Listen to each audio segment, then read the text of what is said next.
The challenge for President Trump and the affiliated Trump entities that are suing is that the customer agreements with JP Morgan allowed the bank to close accounts for any reason at any time. And Trump's complaint concedes that, they acknowledge that, so they can't really sue for breach of contract. So they're stuck with what's called a breach of the implied covenant of good faith and fair dealing, which is sort of saying that JP Morgan violated the spirit of the contract by, allegedly debanking Trump for political reasons, which is unlawful. But they don't cite what law was violated. So I think the Trump entities are going to have a hard time winning this case. And I think JP Morgan has a good shot of winning on its anticipated motion to dismiss. Let me ask a dumb question, Elliot. Is this Donald Trump, the private citizen, suing JP Morgan and Jamie Dimon, or the White House suing JP Morgan and Jamie Dimon? Who pays for the lawyers? It's Trump in his individual capacity, and then many Trump organization entities. They're saying that after the January 6th riots, JP Morgan closed their account. So at that point, he wasn't president anymore in any event. Is there a scenario where maybe just JP Morgan, I guess if they don't win summary judgment, maybe they just settle out of court or something like that? Yeah, I mean, that's certainly within the realm of possibilities. I think the bank's definitely going to take a shot on a motion to dismiss. We'll probably see that in the coming weeks. And then, and I think they have a good shot at winning that. But, it's a pretty low bar generally for a plaintiff to get over a motion to dismiss. They just have to allege, plausible allegations. But so let's say JP Morgan loses on its motion to dismiss and the case proceeds into discovery. JP Morgan will have another shot on summary judgment to try to avoid trial and say that there's not enough, facts developed to warrant going to trial. I think if they lose that, then you're talking about a settlement rather than going to trial. And we've seen Trump sort of win settlements from other, business entities that he's sued, especially in the media space, like ABC and Paramount and YouTube, Google, and others, sort of in this like $15 to $25 million range. So that's potentially an outcome that we're not ruling out down the road.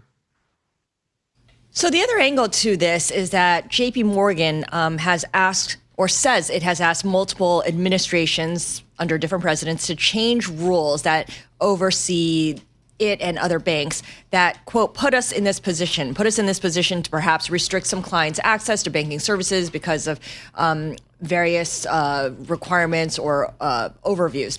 What kind of rules are in place that JP Morgan might be put in this position?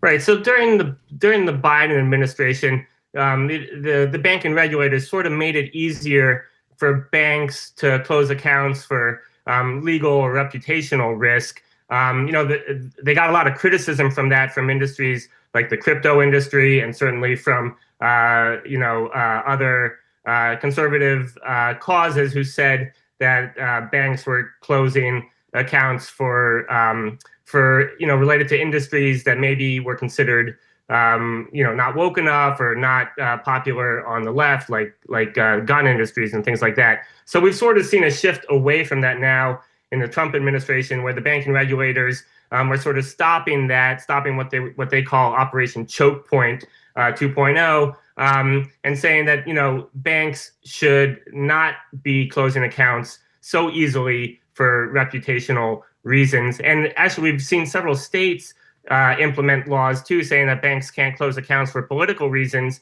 like Florida, for instance, where this lawsuit was brought. But those laws were not in place back in 2021. The Florida law, for instance, didn't come into effect until 2024. So that sort of goes to the point I was making earlier that, there's no law here that Trump can point to that say that JP Morgan violated.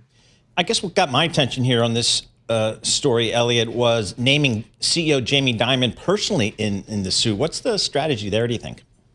It's hard to say exactly what the strategy there is. Dimon and Trump have sort of been going back and forth, on various issues related to, for instance, Trump sort of attacking the Federal Reserve and also his proposal to cap credit card interest rates at 10%. And, it goes back even farther for several years. Jamie Dimon has said things over the years that were critical of Trump and then walked them back. So I think there is a little bit of tension between the two. So, it may be as simple as that, just trying to sort of poke him in the eye a little and then maybe bring them to the table for some sort of settlement.